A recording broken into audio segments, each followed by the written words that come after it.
হৈ পেলাই একটা মঞ্চত থিয় দিয়াৰ কাৰণে মাত মাতে সেইটো কৰবাত আমাৰ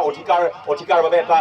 নিজৰ এটা কৰ্তব্য দায়িত্ব আছে সেইটো আমি কথাই কৈ আহি আছো সেয়েহে ইয়াত যিসকলোকে উপস্থিত আছে যিসকলে ইয়াৰ 1.5 কিলোমিটাৰ 2 কিলোমিটাৰ ৰাস্তা খোজ কাঢ়ি পেলাই ৰাজপথত ওলাই আহিছে প্ৰতিবাদ গোটেই উচ্ছেদৰ বিষয়টো লৈ পেলাই কেনেকে যে আমি কাৰ্বি আংলঙৰ গোটেই সমস্যাৰ ওপৰত যিসকল লোকে মাত মাতিছে থিয় দিছে ৰাজপথত দিছে সকলোকে আমি ধন্যবাদ বুলি নকওঁ আমাকেও ধন্যবাদ ক'ব লাগে নিজৰ মাতৃভূমি হিচাপে নিজৰ এজন ভূমিপুত্ৰ হিচাপে প্ৰত্যেক গৰাকীয়ে নিজৰ প্ৰত্যেকজনে নিজৰ এটা দায়িত্ব চুৰে পালন কৰিছে বুলি সেইটো মই ক'ব বিচাৰিছো সেয়েহে সকলোকে যে নহওক এইটো হৈছে ঐতিহাসিক ইয়াত যদি আমি চাব যাওঁ এতিয়া হৈছে সেই ভোগালী বিহু অসমীয়াৰ কাৰণে খিলঞ্জীয়াৰ বাবে বিহু মানে আবেগ বিহু মানে অসমীয়াসকলৰ আবেগ অৰ্থাৎ বিহুৰ যি দিনকেইটাত পৰিয়ালসকলৰ লগত নিজৰ পৰিয়ালসকলৰ লগত গাঁওবাসীৰ লগত সময় কটোৱা বা এটা ভাল সময় যিটো পৰিয়ালৰ কাৰণে দিয়া হয় বা গোটেইখিনি বিহুখন আয়োজন কৰা হয় কিন্তু এই দিনকেইটাতেই যে নিজৰ ভূমিৰ কাৰণে নিজৰ অস্তিত্বৰ কাৰণে নিজৰ সুৰক্ষাৰ কাৰণে অসমৰ ভিতৰতে অসমীয়াই হৈ পেলাই যে আমি বিহুৰ দিনাখনতে দিনকেইটাত আমি মাত মাতিবলগীয়া হৈছো থিয় দিবলগীয়া হৈছো চিঞৰিবলগীয়া হৈছো খোজ কাঢ়ি পেলাই আমি ৰাজপথ উত্তাল কৰিব আহিবলগীয়া হৈছো সেইটো লজ্জিত কথা আৰু দুখ লগা কথা কিন্তু যে নহওক সেইটো আছে ঐতিহাসিক আমি কাৰ্বি আংলঙত কেতিয়াও অসমীয়াৰ সমস্যা কাৰ্বিসকলৰ সমস্যা হোৱা নাই কাৰ্বিসকলৰ সমস্যা কেতিয়াও অসমীয়াৰ সমস্যা হোৱা নাই আজি কোনোবা অসমীয়াক আজি ঠাট্টা কৰা মাৰপিট কৰা মানে কাৰ্বি অৰ্থাৎ অন্য বেলেগ জনগোষ্ঠীসকলে চুপচাপ বহি থাকিব আজি কাৰ্বিসকলক ঠাট্টা কৰা দমন কৰা মাৰপিট কৰা অত্যাচাৰ কৰা মানে অসমীয়া ভাষী বা খিলঞ্জীয়াসকলে চুপচাপ বহি চাই থাকিব কিন্তু আজি আগৰ কাৰ্বি আংলং হৈ থকা নাই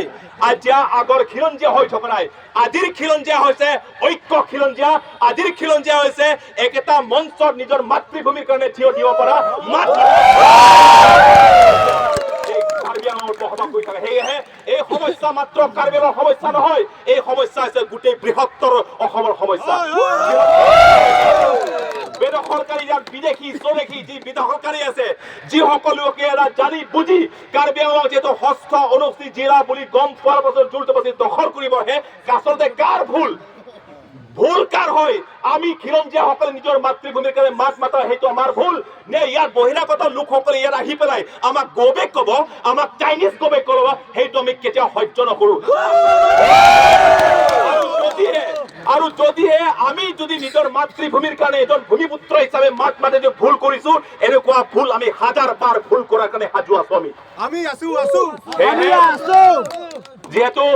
আমি গোটেই সমস্যাখিনি দেখিছো সেইটো হৈছে ঐতিহাসিক যে আমি কাৰ্বি আংলঙত কেতিয়াও অসমীয়া ভাষী বা বড়ো বা ডিমাচা বা তিৱা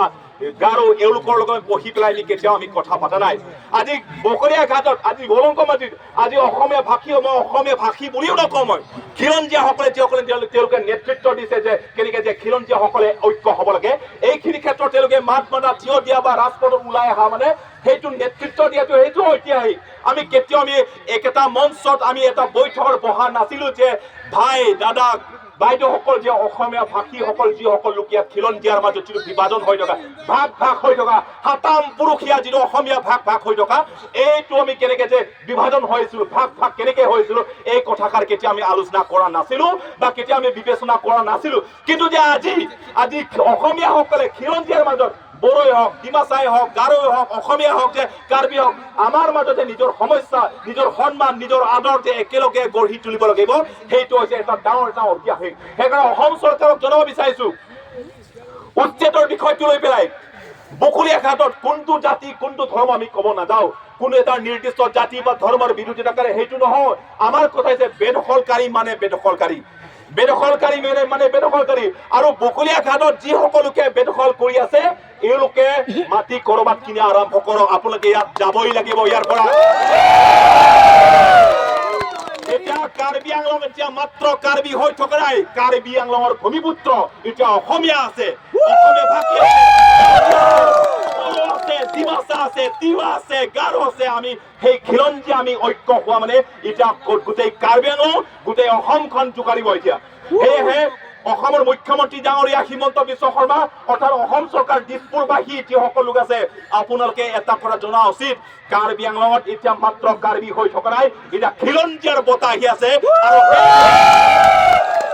এই খিলঞ্জীয়া বঁটাটো গোটেই অসমখনত জোকাৰিব গৈ আছে আৰু ইয়াতে এটা কথা ক'ব বিচাৰিছো সদায় কৈ আহিছো কৰবাত আমাৰো ভুল আছে কৰবাত আমাৰো ভুল আছে কাৰ্বি সমাজৰ ভিতৰত যেহেতু কাৰ্বি আংলং মানে কাৰ্বিসকলক নেতৃত্ব দি আহি আছে 40-50 বছৰ ধৰি 1951 চনৰ পৰা 1951 পৰা যেতিয়া আমি পৰিষদ পাইছো সেই পৰিষদত কাৰ্বিসকলে যেটো কাৰ্বি আংলং হোৱাৰ মানে এটা কাৰ্বিসকলে নেতৃত্ব দিছে ইয়াৰ মাজত বহুত ভুল ভ্ৰান্তি হৈছে আমাৰ স্পষ্ট কথা লুকাবলগীয়া কথা একো নাই বহুত ভুল ভ্ৰান্তি হৈছে আৰু এই বিভাজনৰ কাৰণে আমাৰ অস্তিত্বহীন যেটো কাৰ্বি আংলং হৈছে ইয়াৰ কাৰণে হ'ব লগা হৈছে আৰু যেহেতু কৰবাত আমাৰ ভুল ভ্ৰান্তি আছে আমি সদায় স্পষ্টকে কৈ আছো আমি সিদ্ধাকে কৈ আছো যেটো ভুল হৈছে অসমীয়া ভাষীসকলে কৰবাত ভুল হৈছে এওঁলোকে কথাটো স্বীকাৰ কৰক আমি একেলগে স্বীকাৰ কৰাৰ কাৰণে যেটো কোট ভুল হৈছে কোট শুধৰাব লাগে কোট আমি বিবেচনা কৰিব লাগে কোট আমি শুধৰাবলগীয়া আছে এই গোটেইটো আমি নিজেই বিবেচনা কৰি বিশ্লেষণ কৰি পেলাই আমি একটা মঞ্চত এই সমন্বয়খিনি আমি গঢ়ি তুলিব পাৰিছো এইখিনিতে কিছুমান ব্যক্তি আমি সন্মান কৰো কিছুদিন পূৰ্বে যেতিয়া আমি বকলিয়া ঘাটত আমি বৈঠক কৰিছিলো যে অসমীয়াৰ এটা মঞ্চ এটা সমন্বয় এটা একতাৰ কথা আমি আলোচনা কৰিছো তেতিয়া কাৰ্বিলৰ পৰিষদৰ সদস্য মুকুট মহন্ত ডাঙৰীয়া কৈছিলে বহুত ভাল ঠাট্টা কৰে হিচাপত তেখেত কৈছে তেখেতক মই সন্মান সহকাৰে মই তেখেতক ক'ব বিচাৰিছো তেখেতে কৈছিলে যে ভাল হৈছে কিন্তু যে মই যেতিয়া 2017 চনত পৰিষদৰ সদস্য হৈছিলো কিন্তু মোক উচ্চ ন্যায়ালয়ত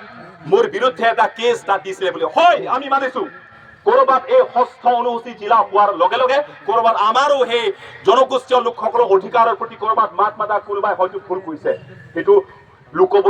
লুকাবলগীয়া কথা একো নাই সেইটোত আমি ক্ষমা প্ৰাৰ্থী আমি সদায় কৈ আছো সেইটো নহয় যে আৰু তেওঁলোকে কৈছে যে নাই এটা কাৰ্বিসকলে অসমীয়া ভাষীসকলৰ খিলঞ্জীয়াসকলৰ প্ৰয়োজন হৈছে সেইকাৰণে তেওঁলোকে স্বীকাৰ কৰিছে এতিয়া অসমীয়া ভাষীসকলৰ খিলঞ্জীয়াসকলৰ অকল কাৰ্বি বুলি নহয় একেলগে আমি অস্তিত্বহীন হৈ আছো একেলগে আমি অস্তিত্বহীন আছো অকল কাৰ্বিসকলে অস্তিত্বহীন হৈ থকা আদৰ নথকা সেইটো নহয় আমি সকলো আমি একেটা মঞ্চত একেটা পৰিস্থিতিত আমি গোটেই আমি পৰি আছো আৰু তেনেতেই তেওঁলোকে কৈছিলে যে না 16-17 চনত কেছ দিছিলে আমক দিছিলে তেনেকে কৈছিলে বিভিন্ন ধৰণৰ প্ৰচাৰ কৰিছে যদি তেনেকে যদি ক'ব যাও আমি ক'ব পাৰো যে এটা মত কাৰ্বিসকলক ঘৃণ কৰে আমি ক'ব পাৰো এটা মত কাৰ্বিসকলে ঘৃণা শব্দটো আমি অসমৰ শুনিছিলো জনগোষ্ঠীয় লোকসকলৰ প্ৰতি আমি ক'ব পাৰো কিন্তু যি